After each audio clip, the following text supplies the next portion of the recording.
Mohon izin Bapak Ibu. Assalamualaikum warahmatullahi wabarakatuh. Alhamdulillahirabbil alamin wa bihi nasta'inu ala umuri dunya waddin. Shalatu wassalamu ala asyrofil anbiya'i wal mursalin wa ala alihi wa sahbihi ajmain amma ba'du. Yang terhormat beliau Bapak Kepala Sekolah SD Bojonegoro 4 Bapak Al-Miftahudin SPD. Yang kami hormati Bapak Risul selaku guru penggerak angkatan 9 dan calon guru penggerak angkatan 10 beliau Ibu Jumina SPD dan Bapak Ibu guru yang luar biasa hebat dan bahagia selalu, Ibu Sintia, Bu Ayu, Bu Evi, Pak Samin, Pak Witi yang saya hormati.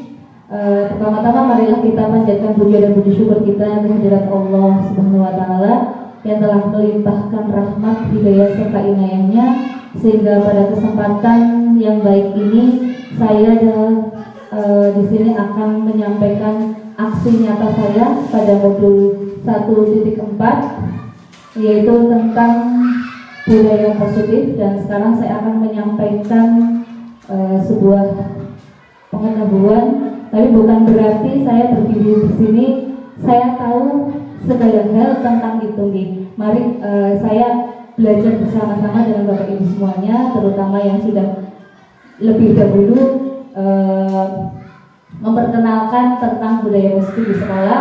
Berarti saya adalah orang yang ketiga untuk memperkenalkan budaya positif ini di sekolah SD Bojonegoro 4. Dan alhamdulillah saya dalam keadaan sehat, kita semuanya dalam keadaan sehat berkat semuanya berkat rahmat dari Allah Subhanahu wa taala. Salawat serta salam tetap tercurahkan kepada beliau junjungan kita Nabi Muhammad sallallahu alaihi wasallam. Semoga kita semuanya mendapatkan syafaatnya kelak di akhir. Amin amin ya rabbal alamin. Bapak Ibu, izinkanlah saya menyampaikan diseminasi budaya positif sebagai aksi nyata saya di modul 1.4. Mudah-mudahan apa yang saya sampaikan bisa dilaksanakan atau bisa dilakukan di semua kita untuk menciptakan budaya-budaya positif bagi anak-anak, terutama pastinya tujuannya adalah tercapainya visi dan misi yang sudah kita rencanakan bersama dan sudah kita laksanakan bersama-sama. Baik Bapak Ibu, perkenalkan nama saya Andi Maida. Saya adalah calon guru penggerak angkatan 11 Kabupaten Cilacap, dan di Jawa Tengah saya itu masuk dalam kelompok 163.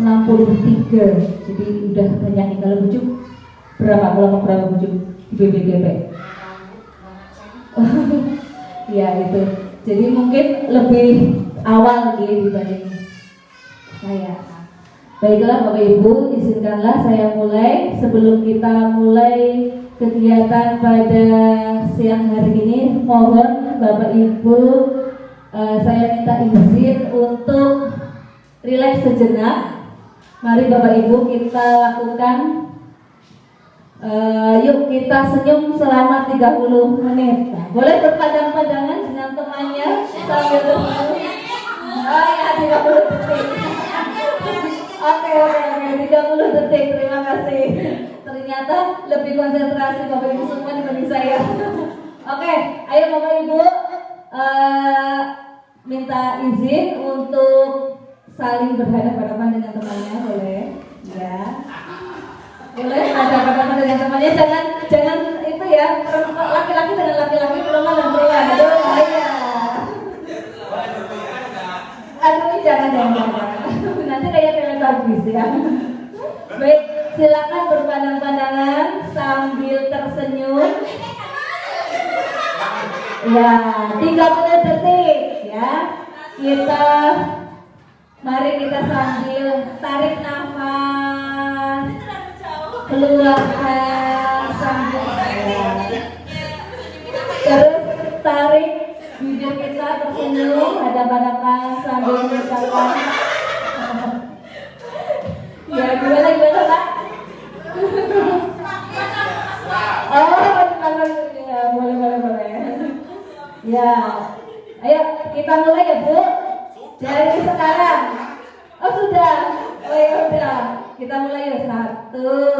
dua, tiga, empat, lima, enam, tujuh, delapan, sembilan, 10, 11, 12, 13, 14, 15, 16, 17, 18, 19, 20, 21, 22, 23, 24, 25, 26, 27, 28, 29, 30.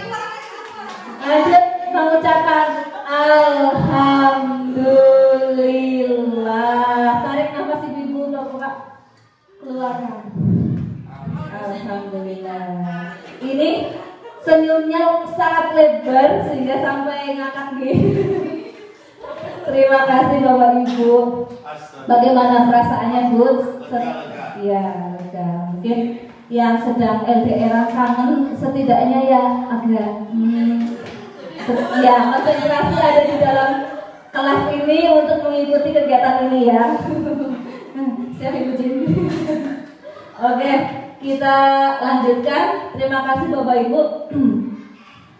Kita lanjutkan dalam forum ini. Mari kita membuat kesepakatan. Nah, ini biasanya kita lakukan nih. Kesepakatan pada forum ini yang pertama yaitu saling menghormati dan menghargai pendapat, berpakaian yang sopan, izin saat akan keluar ruangan, boleh makan dan minum dengan tenang, menjadi pendengar yang baik, memberikan respon yang positif, dan mengangkat tangan jika ada yang ingin ditanyakan. Apakah dari kesepakatan forum ini bisa ada penambahan atau pengurangan Bapak Ibu?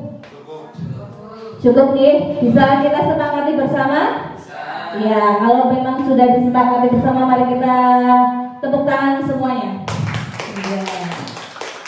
Terima kasih Bapak Ibu. Lanjut. Baiklah Bapak Ibu, apa itu budaya positif? Nah, jadi budaya positif itu adalah seorang guru yang baik harus memiliki kemampuan mewujudkan budaya positif di sekolah. Budaya positif tersebut dapat dijalankan dengan menerapkan konsep-konsep inti. Nah, di sini ada 6 poin yang dapat kita terapkan untuk mewujudkan sekolah yang memiliki budaya positif. Yang pertama yaitu disiplin positif. Mungkin Bapak Ibu sudah biasa mendengar kata-kata disiplin dan positif, nggih. Nah, menurut Bapak Ibu apa itu? Disiplin positif itu kira-kira apa mungkin? Disiplin. Biasanya yang kita lakukan kayak disiplin kan berarti tentang datang tepat waktu, terus ya melakukan kegiatan yang baik ya, sesuai dengan peraturan sekolah. Nah, itu disiplin Pak, yang mengarah kepada hal-hal yang baik. Nah, yang kedua, budaya positif dapat dibentuk dengan yang kedua itu yaitu motivasi perilaku manusia. Di sini ada motivasi. Jadi tidak hanya disiplin positif, juga kita harus memperhatikan motivasi anak didik kita. Kira-kira ke sekolahan itu mau ngapain dan mau bagaimana. Jadi itu juga harus kita perhatikan. Yang ketiga, keyakinan sekolah atau kelas. Nah, mungkin Bapak Ibu sudah membuat keyakinan kelas ya yang bisa diyakini di dalam kelas, dan anak-anak itu pasti akan melaksanakan keyakinan yang sudah disepakati bersama-sama. Yang keempat, ada kebutuhan dasar manusia. Nanti akan kita bahas lebih lanjut.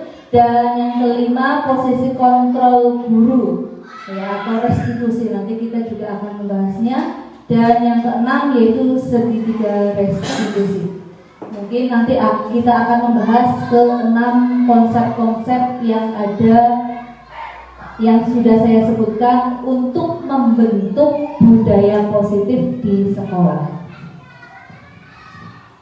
Mari kita mulai dari yang pertama, disiplin positif. Disiplin positif merupakan cara penerapan disiplin yang mengajarkan anak bertanggung jawab, menumbuhkan kesadaran diri berdasarkan nilai-nilai kebajikan. Nah, nilai-nilai kebajikan itu mungkin dapat kita gali ya dari kejujuran, rasa bersyukur, percaya diri, rajin, sabar, penuh kasih sayang.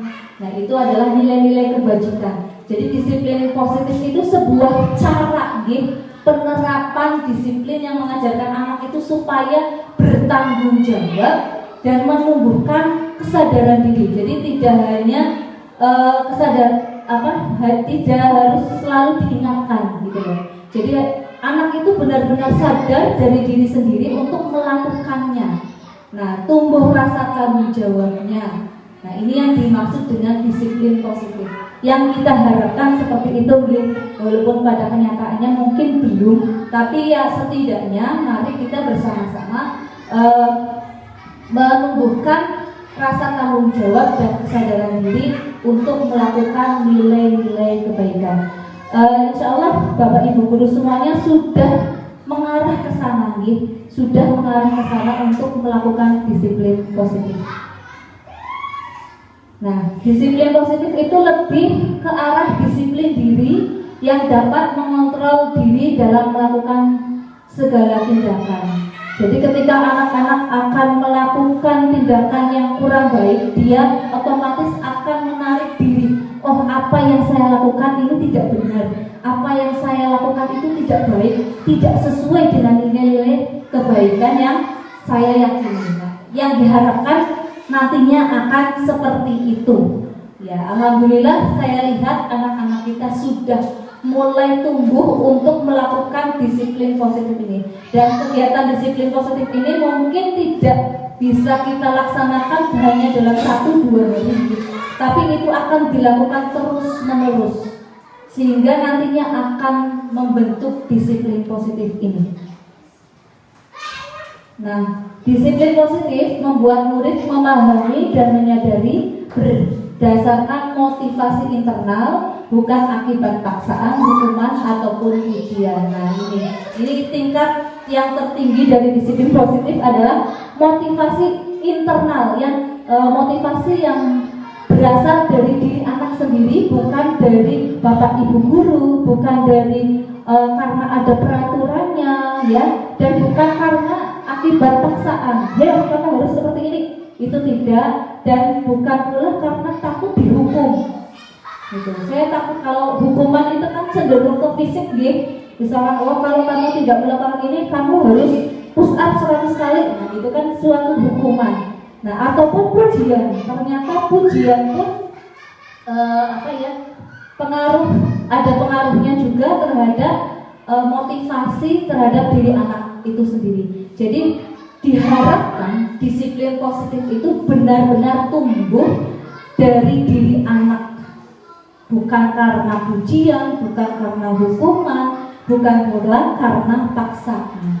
Itu yang diharapkan, Bapak Ibu. Dan ini pembentukan disiplin positif ini tadi sudah saya sampaikan tidak bisa kita lakukan 1, 2, 3 hari, tapi bisa dalam jangka waktu yang cukup lama, karena pembentukan watak kadang-kadang kita sudah bawaannya anak seperti ini, karena lingkungan belajar anak kan tidak hanya di sekolah nih Bapak Ibu, ada di lingkungan keluarga, ada di lingkungan sekitar, dan ada di sekolah. Jadi sebaik mungkin kita yang ada di lingkungan sekolah juga memberikan disiplin positif terhadap anak-anak tersebut melalui hal-hal yang baik sehingga dapat memotivasi internal, memotivasi dirinya sendiri.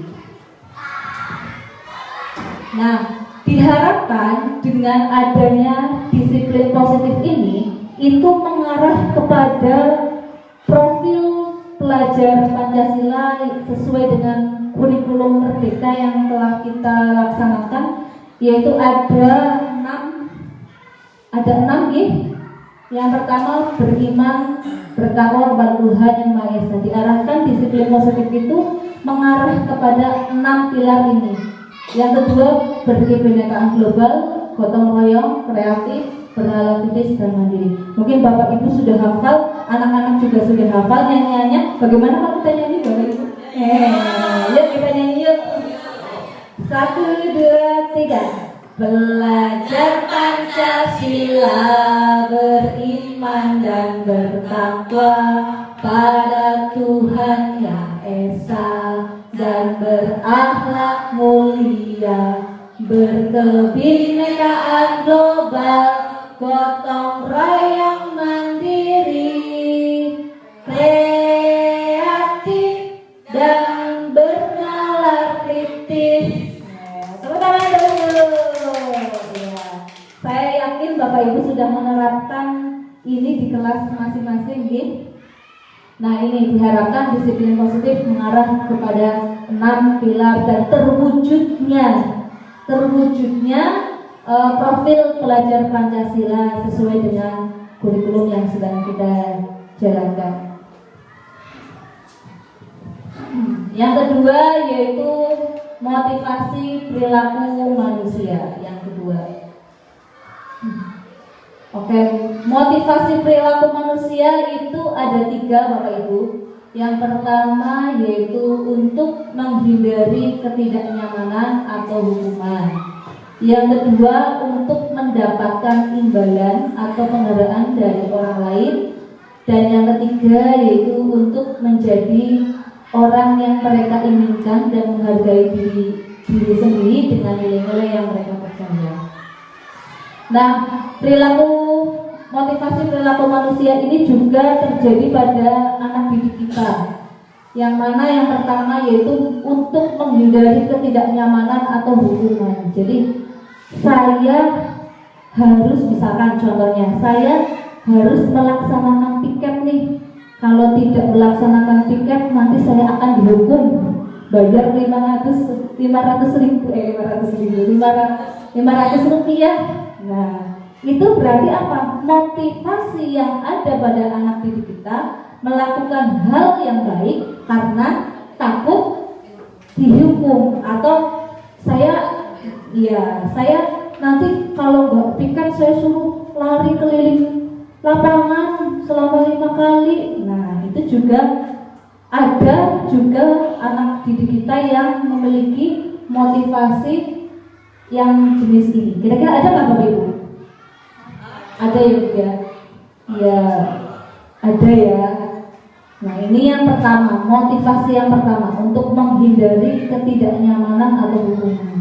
Dan yang kedua untuk mendapatkan imbalan atau penghargaan dari orang lain. Nah, aku mau rajin belajar supaya nanti aku ranking 1, aku dapat hadiah dari Bapak Ibu guru, aku dapat tepuk tangan, wih seneng diumumkan. Itu juga motivasi yang menurut Bapak Ibu sudah baik atau tidak baik?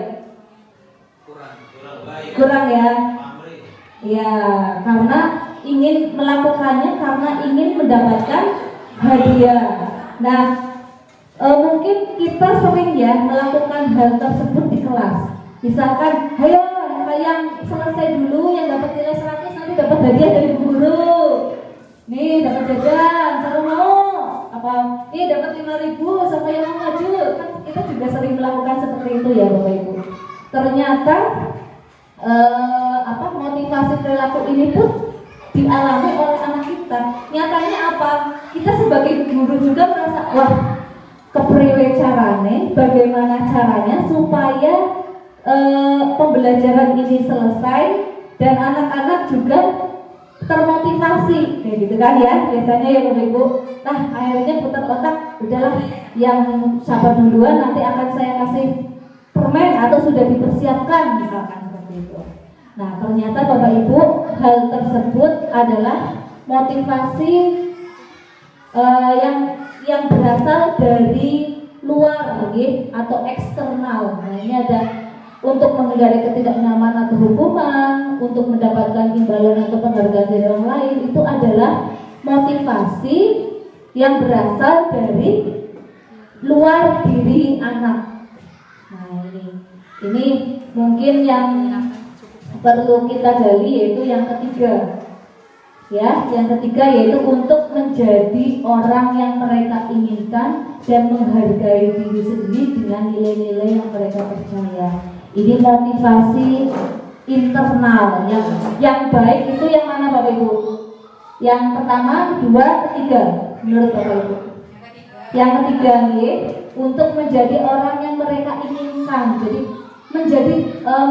menjadi dirinya sendiri, ya, dan menghargai diri sendiri, tapi tetap melaksanakan nilai-nilai yang mereka percaya.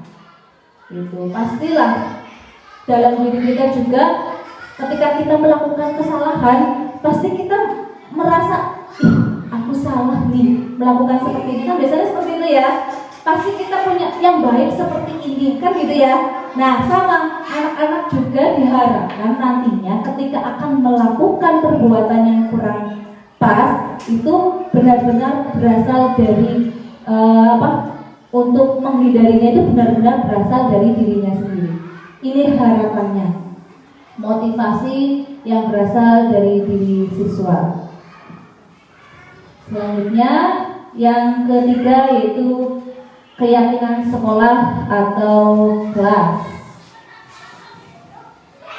Nah, keyakinan sekolah atau kelas itu guru berperan dalam mewujudkan keyakinan sekolah atau kelas dengan adanya kesepakatan antara guru dengan murid. Ini keyakinan kelas. Apa sih Bapak Ibu yang kita ketahui tentang keyakinan? Apa? Bapak Ibu mungkin kalau saya guru agama, Pak Widi, mungkin iman, artinya percaya gitu ya Pak. Nah, percaya itu apa sih? Percaya itu kita yakini dalam hati, kita ucapkan dengan lisan, kita lakukan dengan amal perbuatan. Yang kita pahami tentang iman, konsep iman atau percaya, itu yang benar-benar kita yakini dalam hati, kita ucapkan dengan lisan, dan kita lakukan dengan amal perbuatan. Nah, sama keyakinan sekolah atau kelas. Ini dapat kita laksanakan melalui beberapa tahapan. Jadi di sini ada yang namanya kesepakatan kelas. Mungkin Bapak Ibu sudah pernah membuat kesepakatan kelas atau memang sudah di awal tahun pelajaran biasanya ada yang namanya kesepakatan kelas. Nah, kesepakatan kelas itu dibuat yang pertama itu Bapak Ibu pasti menanyakan, ayo peraturan di sekolah ini seperti apa? Dan anak kan menjawab, tidak boleh ini Bu, tidak boleh terlambat, datang tepat waktu Bu, tidak boleh sambil ngobrol ketika pelajaran misalkan, tidak boleh sambil bermain, tidak boleh sambil nonton di kelas. Nah, itu biasanya peraturan. Yang namanya peraturan itu pasti ada sanksi, ada sanksinya. Kalau melanggar pasti akan ada sanksinya. Nah, setelah kita menanyakan peraturan-peraturan yang sudah mereka ketahui, nah nanti baru kita tanyakan, kira-kira di antara peraturan tersebut menurut kalian manakah yang harus benar-benar kalian lakukan? Nah, nanti kan biasanya anak-anak menulis nih. Nah, menuliskan catatannya, saya harus begini. Nah, mungkin kata-kata di dalam tulisan anak-anak itu masih ada kata-kata yang tidak positif. Misalkan tidak boleh makan di kelas, misalkan kan. Ada kata negatifnya nih, kita rubah menjadi kalimat positif. Itu tugasnya Bapak Ibu guru. Jadi ketika anak sudah dikumpulkan nih, yuk ditempelkan. Setelah ditempelkan, nah, kita sebagai guru merubah kalimat-kalimat tersebut menjadi kalimat yang positif bersama dengan anak-anak. Kalau tidak boleh makan berarti kira-kira apa ya? Nah, kita cari bahasa yang lebih positif. Misalnya boleh makan ketika istirahat, misalkan begitu. Bisa kita rubah dengan kata-kata itu. Atau tidak boleh bermain di kelas, misalkan. Itu juga kita rubah menjadi kalimat positif, menjadi boleh bermain saat istirahat.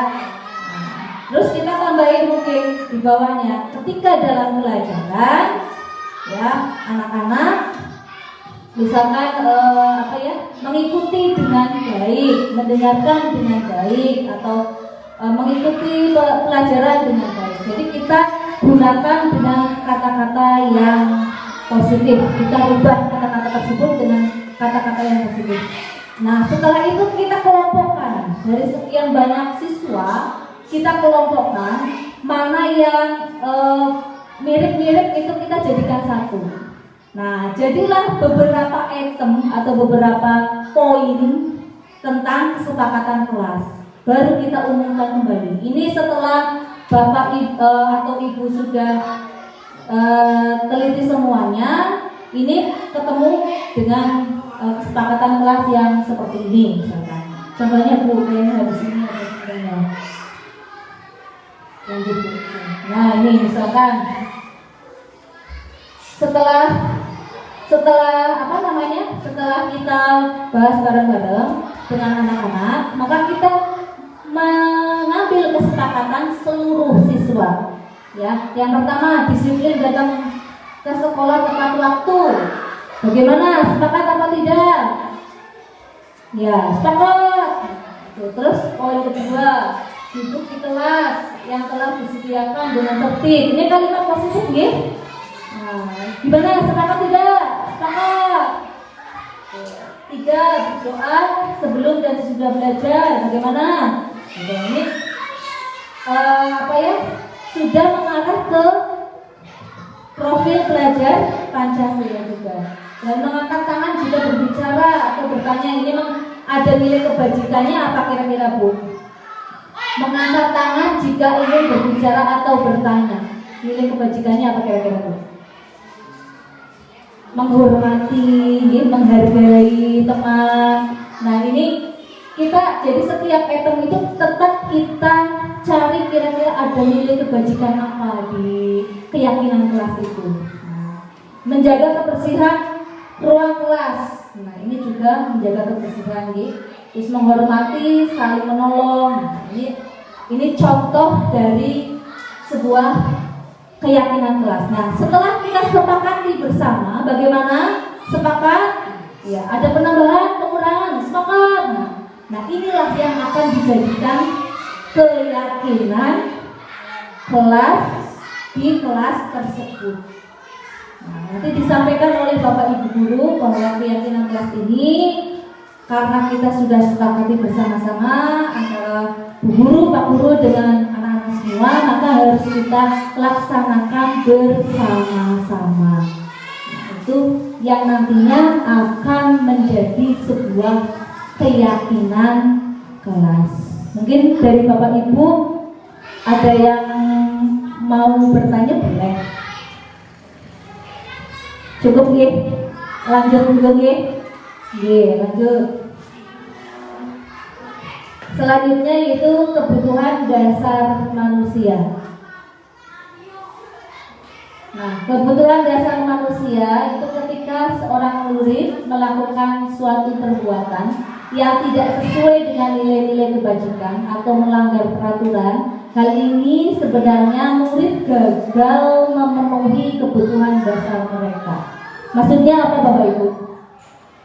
Jadi murid melakukan suatu perbuatan yang tidak sesuai dengan nilai-nilai kebajikan. Contohnya anak mencubit temannya atau anak mengambil makanan temannya, itu kan melanggar atau tidak sesuai dengan nilai-nilai kebajikan. Nah, itu ternyata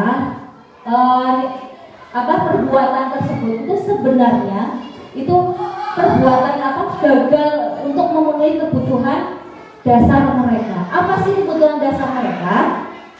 Itu ada 5 nih Bapak Ibu. Ada 5 kebutuhan dasar manusia. Yang pertama yaitu bertahan hidup. Kira-kira apa ya Bu bertahan hidup Bapak? Hah? Tempat tinggal, makan, minum, kesehatan, Nah, ini bertahan hidup. Jadi orang itu bisa bertahan hidup karena apa kan? Pasti butuh makanan, sandang, pangan, papan lah kalau kita tahu ya. Ada sandang, ada pangan, ada papan. Itu yang pertama, bertahan hidup. Yang kedua yaitu kasih sayang dan rasa diterima. Jadi kebutuhan dasar manusia yang kedua yaitu kasih sayang dan rasa terima. Mungkin Bapak Ibu juga memiliki kebutuhan itu, termasuk saya juga punya. Ingin merasa diberi kasih sayang, ingin diterima di tengah-tengah teman-teman kita, sama juga dengan situasi yang ada di anak-anak kita juga sama. Mereka juga butuh disayang oleh temannya, mereka juga butuh diterima oleh temannya. Terus yang ketiga yaitu penguasaan. Ya, penguasaan maksudnya bagaimana ya penguasaan? Jadi kalau kita ingin menguasai sesuatu, jadi ingin berkuasa, ingin terlihat dibandingkan teman-temannya, ini aku ingin lebih loh dari teman-temanku. Ya, itu juga suatu kebutuhan dasar manusia. Ini sebenarnya juga bisa jadi positif, bisa negatif, bisa jadi motivasi. Ini juga kalau dalam tidak sesuai dengan nilai kebajikan juga bisa gagal, ya. Yang keempat kebebasan. Jadi kita juga butuh kebebasan, Ibu, Pak. Contohnya hari libur. Kita pengennya kan free, tidur-tiduran tanpa harus melakukan pekerjaan yang di rumah, mencuci piring. Kalau ibu-ibu itu mencuci piring, mencuci baju, nyetrika, berspray itu tambah kesel. Kadang kita juga ingin memiliki kebebasan. Kebebasannya apa? Aku ingin ke pantai, menghilangkan penat. Itu kan saya kebebasan ini bebas, ingin teriak, ingin apa, ingin belanja kalau punya uang banyak gitu ya. Biasanya perempuan seperti itu.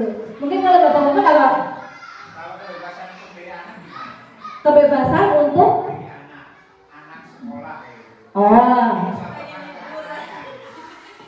ya, contoh kebebasan untuk ya berekspresi, tapi tetap nilai-nilai kebajikan harus tetap diterapkan. Dalam artian anak boleh melakukan kebebasan, ya, tapi kebebasan itu tetap harus kuncinya tadi Pak, keyakinan kelas harus diterapkan sehingga kebebasan anak itu tetap terkontrol. Jadi tidak sesuka hati mereka bebas di sekolah, tidak juga gitu. Nah, sekarang yang kelima yaitu kesenangan. Ya, nah ini juga kebutuhan kita untuk bersenang-senang gitu. Ya, begitu juga anak-anak. Mungkin kalau anak di dalam kelas tuh asik bermain gitu ya, mungkin ada nilai kebebasannya juga, ada nilai kesenangannya juga, kan seperti itu. Itu pasti untuk memenuhi kebutuhan kebutuhan dasarnya mereka, tapi itu hal yang gagal Pak. Ketika di dalam kelas kita bermain misalkan, itu kan untuk memenuhi kebebasannya. Padahal harusnya mereka di kelas itu belajar. Gitu. Nah, lanjut Bu.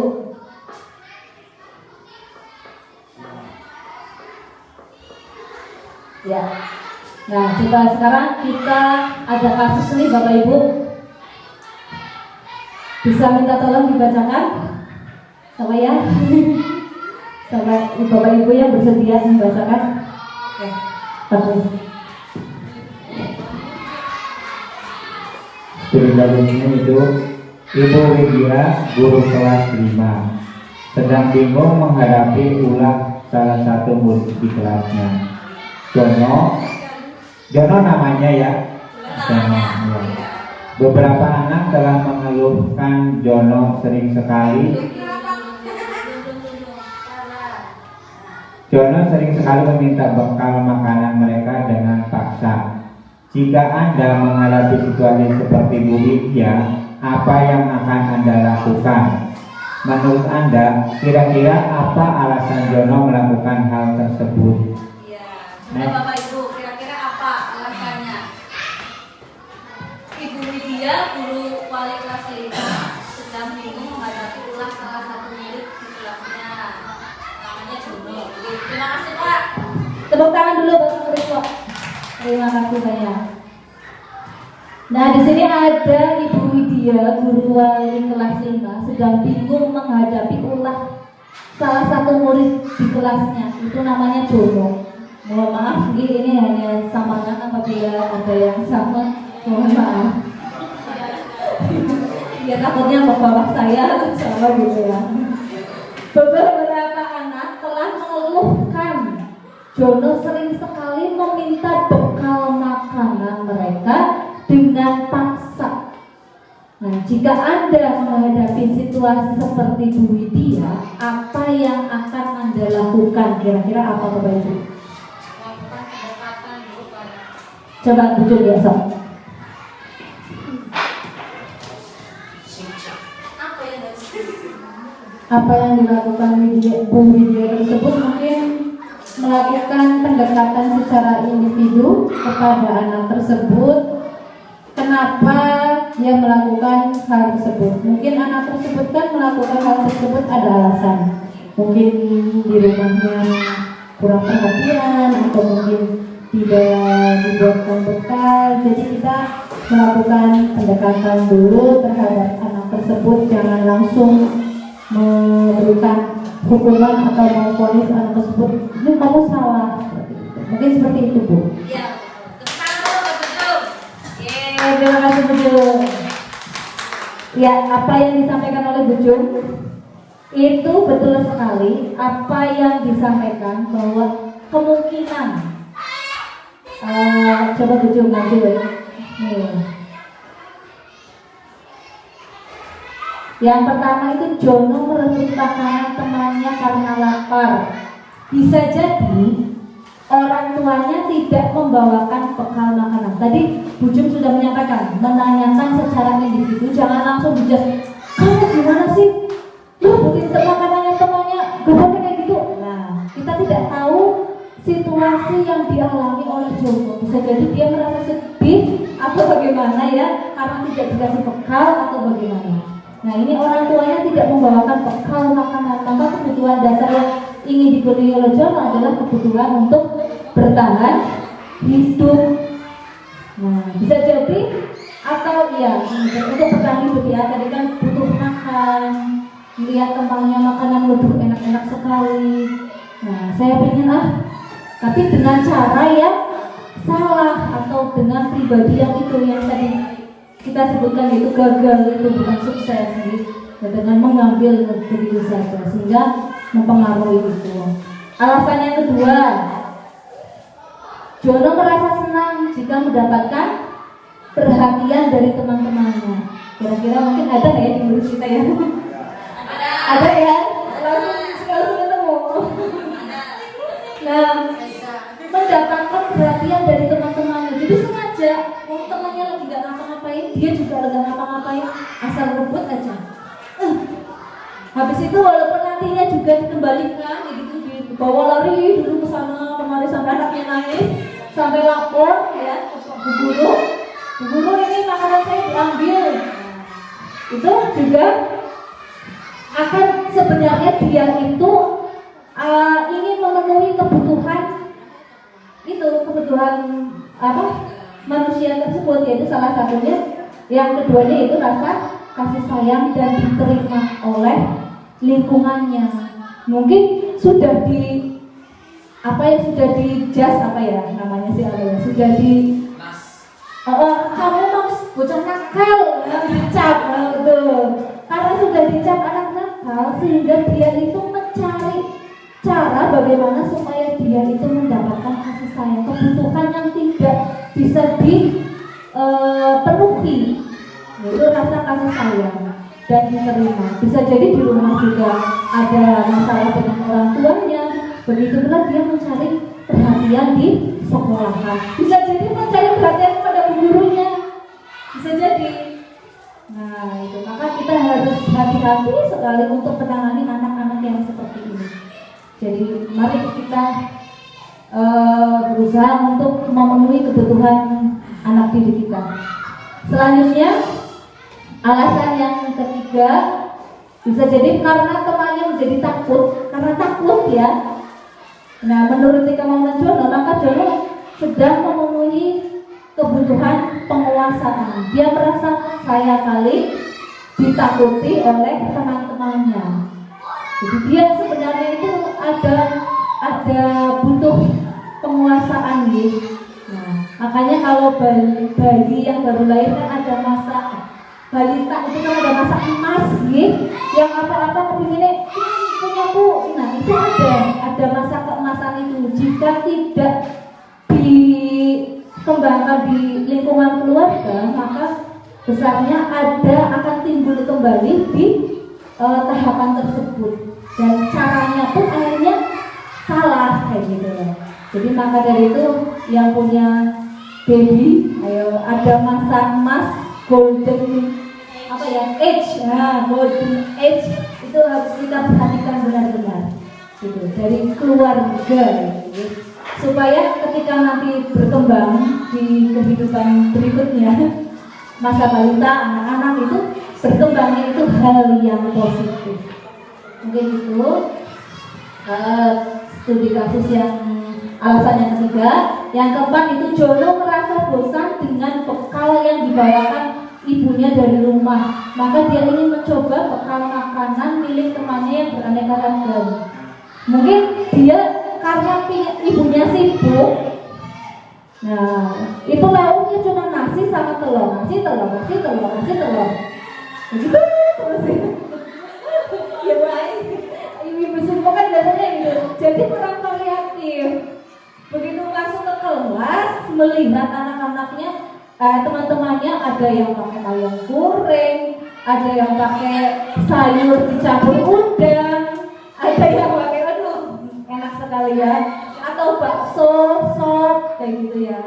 Nah akhirnya dia ingin mencoba, dia karena merasa bosan gitu. Nah dia ingin bosan. Dari rasa bosan tersebut dia ingin memiliki kebebasan.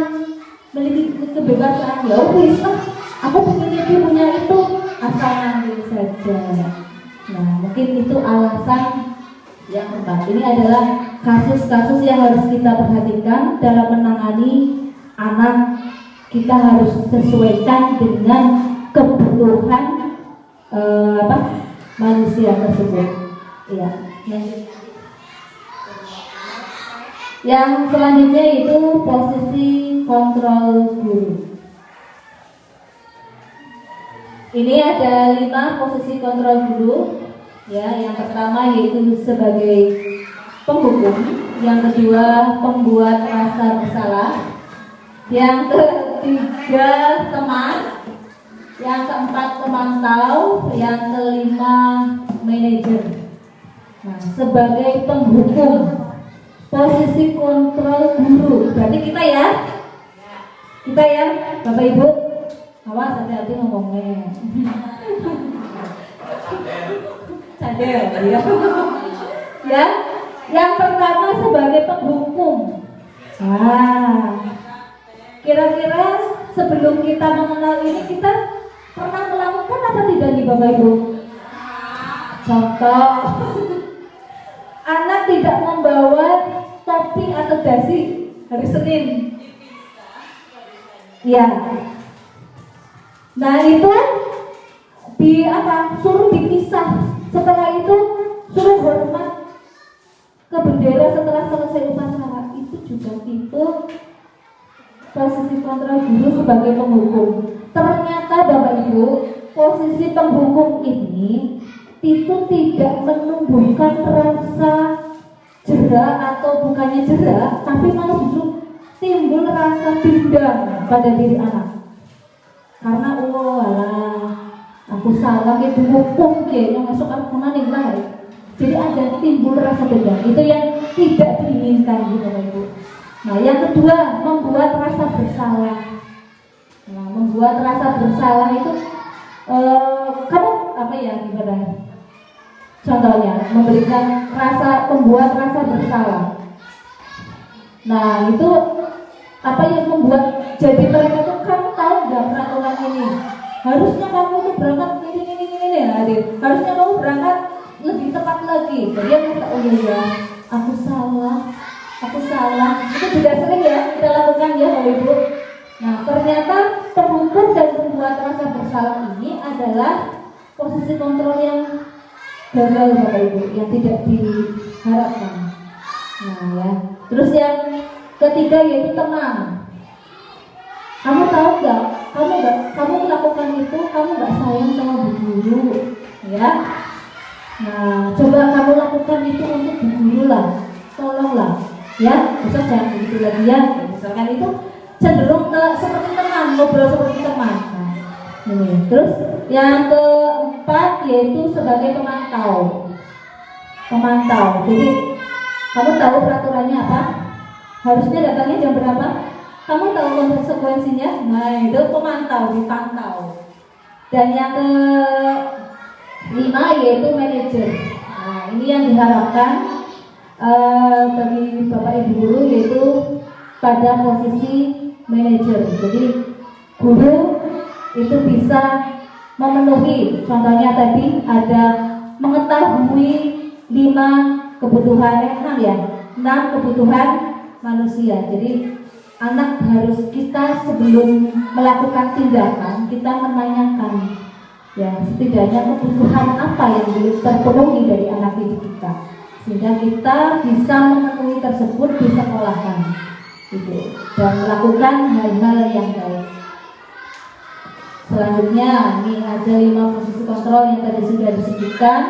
Ada penghukum, pembuat terasa bersalah, itu adalah identitas gagal atau perilaku kontrol yang negatif, dan identitas berhasil atau sukses itu termasuk sebagai teman, itu juga termasuk identitas yang berhasil, masuknya ke perilaku kontrol positif dan sebagai pemantau.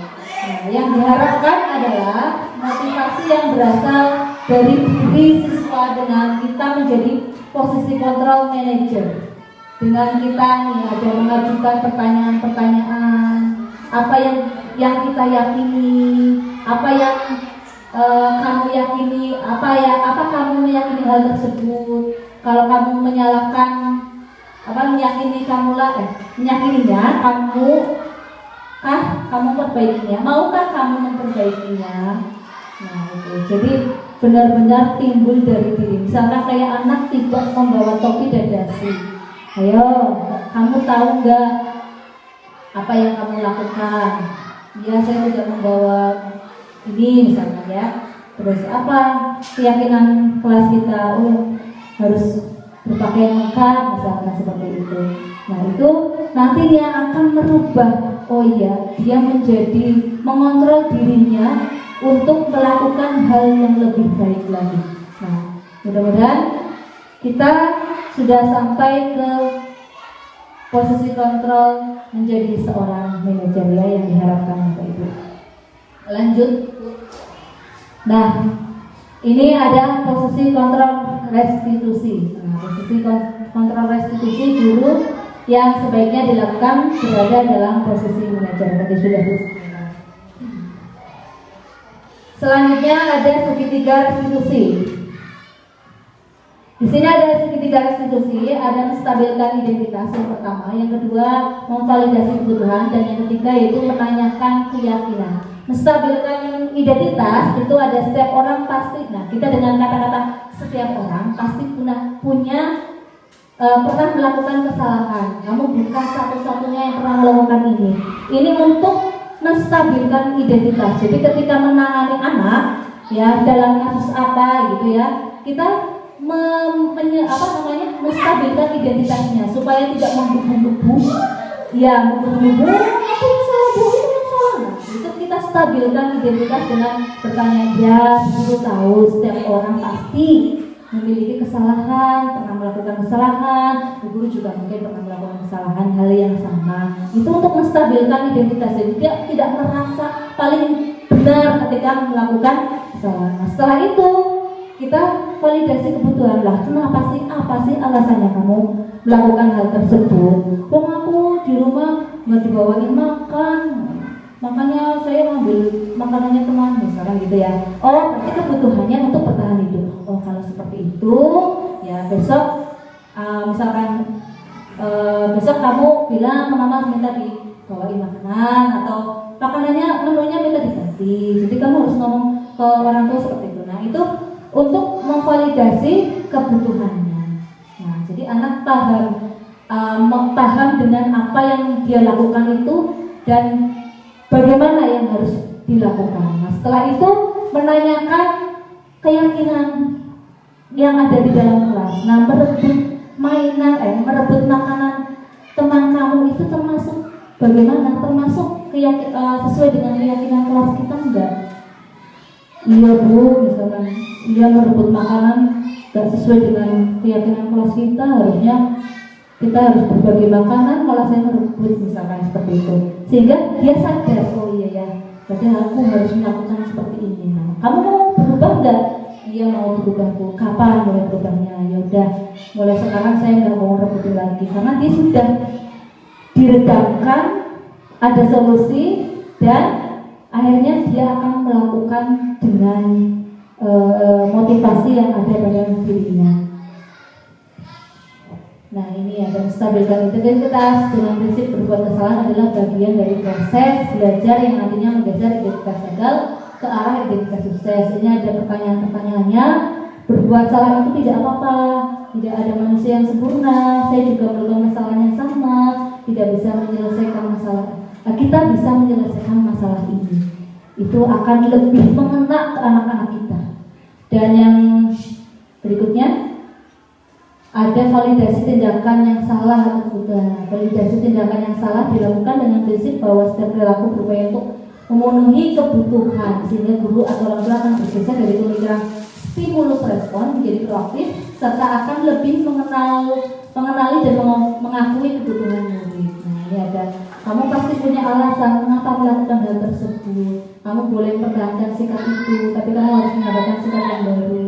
Maukah kamu belajar dari cara lain untuk mendapatkan yang kamu butuhkan tanpa harus memukul, misalkan ada teman yang saling berpukul. Lanjut bu. Yang itu terakhir, posisi kontrol yang terakhir menanyakan segitiga restitusi ya. Yang ketiga itu menanyakan keyakinan kelas. Nah ini tadi sudah disampaikan apa nilai yang kita percaya di kelas dan sebagainya. Apa nilai umum yang telah kita sepakati, apa bayangan kita kelas yang ideal, kamu ingin menjadi orang yang seperti apa. Nah itu ini untuk menggali motivasi yang ada pada diri anak. Ya, lanjut bu.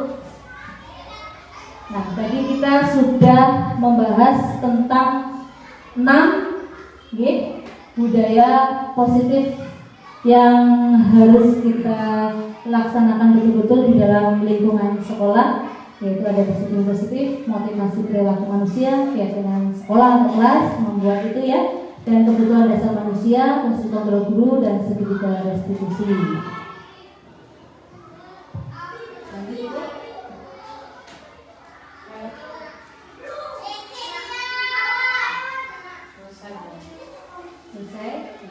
Alhamdulillah.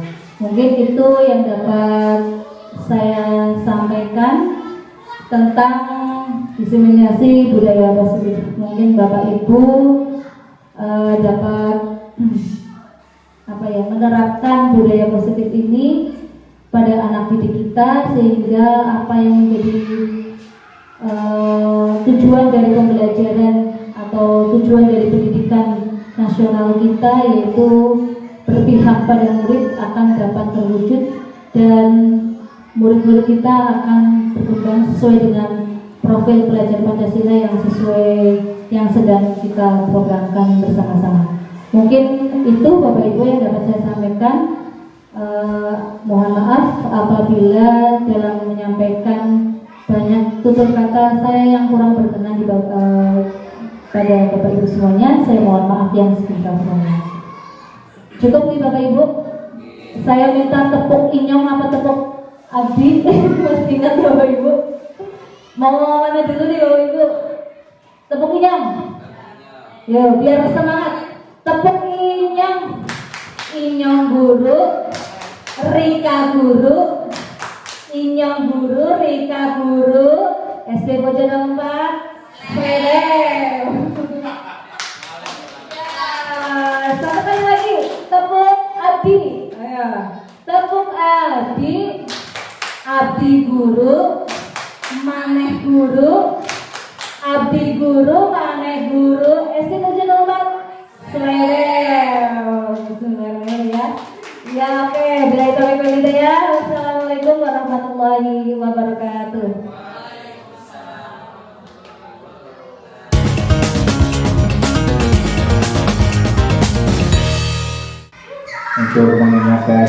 lain. Itu ada tanggapan sedikit, Bu Ani, bukan sebuah pertanyaan. Jadi untuk pemaparan diseminasi budaya positif Bu Ani itu sangat bagus sekali dalam pemaparannya. Cuma tinggal ayo kita bareng-bareng SD Bocah 4 kita apa yang telah Bu Ani paparkan tadi kita laksanakan untuk kemajuan SD Negeri Bocah 4. Jadi inilah sebuah ilmu dari Bu Ani yang awalnya kita tidak tahu, mungkin sedikit ada pencerahan dari penjelasan beliau. Jadi ayo kita bersama-sama terapkan disiplin budaya positif ini agar anak didik kita menjadi anak yang lebih baik lagi. Mungkin itu saja tanggapan dari saya, kurang lebihnya mohon maaf. Untuk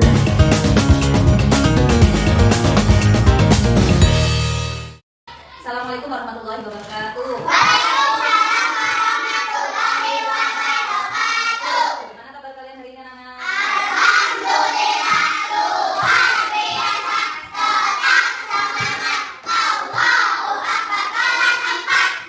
Oke, terima kasih, semangat sekali ya. Nah, anak-anak, pada hari ini sebelum kita melakukan pembelajaran, guru ingin membuat sebuah keyakinan kelas untuk kelasnya Bu Guru Ani ya. Nah, nanti kalian menuliskan ya kira-kira apa sih yang menjadi keyakinan atau keinginan kamu di kelas ini supaya kelas ini itu bisa berjalan dengan lancar dalam pembelajarannya maupun dalam kegiatan di dalam kelas. Apakah anak siap? Kalau sudah siap, silakan kalian tulis di kertas yang Bu Guru bagi ya. Ya, satu-satu.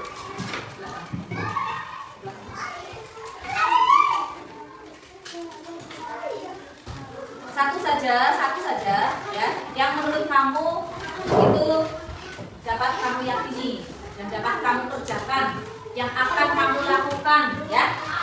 Keyakinan apa yang dapat kamu lakukan di kelas ini? Satu saja.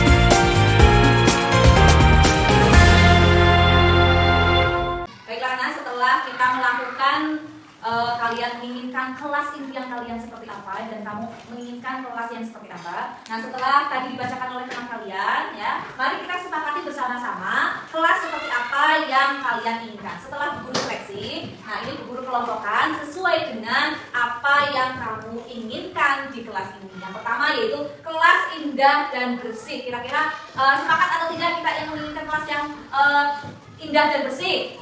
Sepakat? Ya, sepakat ya. Berarti yang pertama keyakinan kelas kita yang harus kita yakini yang adalah kelas indah dan bersih. Kita sepakati ya? Oke, sekarang yang kedua kelas yang rapi dan nyaman. Nah, berarti kelas kamu harus melakukan kelas yang membuat kamu nyaman dan rapi. Apa kita sepakati? Sepakati. Ya, sepakati. Yang ketiga itu ingin kelas yang tertib. Ya, bagaimana? Sepakati? Sepakati. Ya.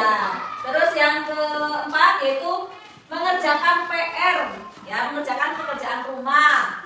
Ya, berarti ini menjadi tanggung jawab kalian di rumah. Berarti ketika datang sekolahan, tugas rumah sudah selesai. Apakah kita sepakati? Sepakati. Oke, terus yang berikutnya boleh makan di kelas dan minum di kelas. Boleh atau tidak? Tidak. Boleh ya, tapi saat jam istirahat. Nanti kita tambahin ya, boleh makan dan minum di kelas saat istirahat. Nah, baiklah anak. Poin pertama yaitu kelas indah dan bersih, yang kedua kelas yang rapi dan nyaman, yang ketiga yaitu kelas yang tertib, yang keempat mengerjakan PR ya dengan tanggung jawab, penuh dengan tanggung jawab. Yang kelima, boleh makan di kelas, ya, minum di kelas waktu istirahat. Apakah ini bisa kita sepakati bersama?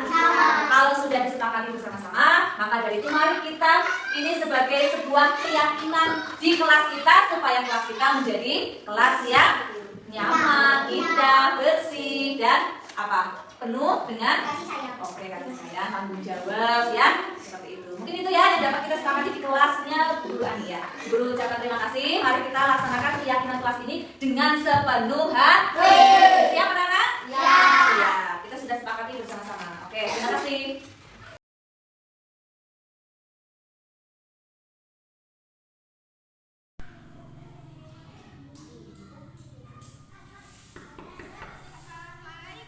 Waalaikumsalam, silakan masuk. Maaf Bu, saya terlambat. Iya, sudah duduk.